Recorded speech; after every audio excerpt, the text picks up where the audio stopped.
Well, Divya, let's imagine for a second that you are Minister of Higher Education, and you are expected to juggle all those balls. What do you prioritize to make sure that the bumps are taken care of, we take advantage of the optimism, and we address some of the shortcomings that you and Gloria seem to be concerned about? Not an easy question at all, is it? No, not an easy question, but if I had to look at that, I'd go all the way back to the white paper.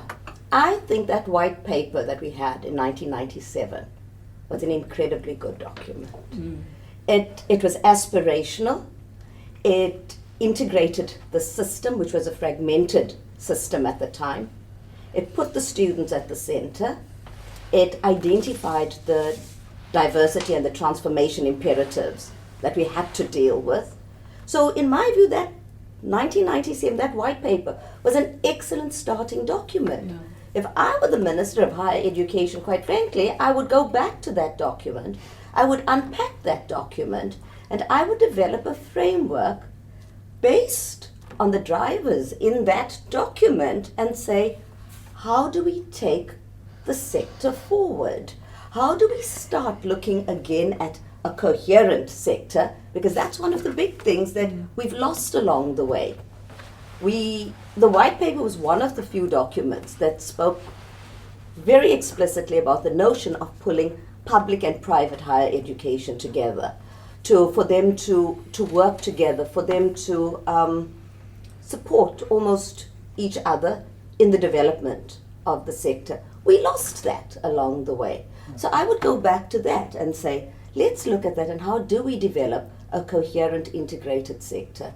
Today, when we talk about higher education, the integrated or the diversity of the sector, just look at what's in the strategy document, the DHET strat document, 2023-24 to 2030. Private higher education is not mentioned once. Yeah. And that's been a fallacy all the way back, because I want to come back to Rian, and I also would love to believe that we'll meet the NDP goals. But without private higher education being taken into account, they're not going to meet that goal. Right. Yet when they reported to Parliament last year, they reported only on the university sector. So if I were Minister, I'd go back, I'd start unpacking what it really means to be a coherent, integrated post-school and education sector, what it means to be an integrated higher education sector. How do we invert the pyramid that we've got now? We've got this huge drive to become part of a university. Everybody wants to go to university. I agree, TVET colleges are important. Why have they not worked? Community colleges, why have they not worked? Let's start asking those difficult questions. Let's start finding solutions to them. Access. What do we mean by access with success? It's an easy phrase to throw around all over. And we all do it. It's great in the annual reports. I mean, we all focus on access with success. What does it really mean? And what are we doing given the school environment that students come in?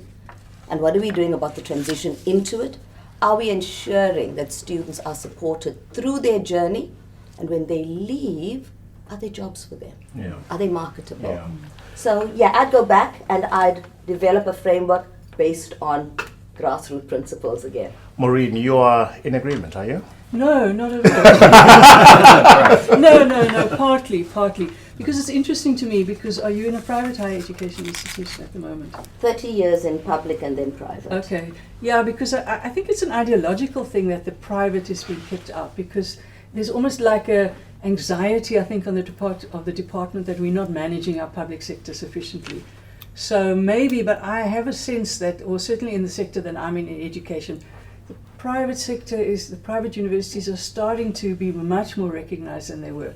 So then in a report back to Parliament, why is there no reference whatsoever to the work that is being done by the private higher education sector? not even acknowledging the potential that could be realized over the next 5-6 years. Yeah, maybe you can. Well, I think you started with the statement that it's a political position, Yeah. and it's one I don't really understand, because the Council on Higher Education, which is the Quality Council for higher education, regardless of whether you're public or private, must spend 90% of its time on private providers and less time on public providers. And yet public providers, there's this fallacy that public providers are of necessity better than private providers. Now, I can tell you, for instance, that having worked at MGI for many years before I moved into UJ, and at Mill Park for many years, we competed with public institutions. We didn't necessarily compete with other private institutions, and the public institutions knew that. So to some extent, we are operating in different markets.